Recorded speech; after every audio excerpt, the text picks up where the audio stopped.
ভারতের কাশ্মীরে হামলার জেরে পাকিস্তান তাদের আকাশসীমা ভারতীয় বিমান সংস্থাগুলোর জন্য বন্ধ করে দিয়েছে। এ কারণে ভারতীয় এয়ারলাইন্সগুলোর সব আন্তর্জাতিক ফ্লাইটকে অনেক ঘুরে গন্তব্যে যেতে হচ্ছে। এতে সময়, জ্বালানি সহ খরচ বেড়েছে বহুগুণ। ভারতীয় বিমান সংস্থার দাবি, পাকিস্তানের আকাশসীমা যদি এভাবে বন্ধ থাকে তাহলে বাড়তি $600 মিলিয়ন খরচ করতে হবে তাদের। বার্তা সংস্থা রয়টার্সের হাতে এয়ার ইন্ডিয়ার আসা একটি চিঠি থেকে এ তথ্য জানা যায়।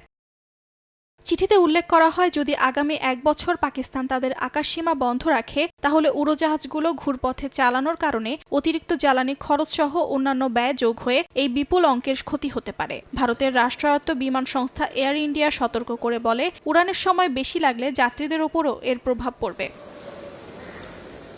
রয়টার্স জানায়, এয়ার ইন্ডিয়া এর মধ্যে সরকারের কাছেও আনুপাতিক ভর্তুকির জন্য আবেদন করেছে। আবেদনটিতে আরও বলা হয়, আকাশসীমা বন্ধ অতিরিক্ত জ্বালানি খরচের কারণে এয়ার ইন্ডিয়ার ওপর সবচেয়ে বেশি প্রভাব পড়েছে।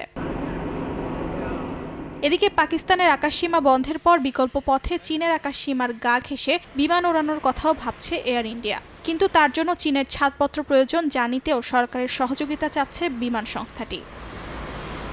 অর্চিতা শেহজিন, সময় সংবাদ।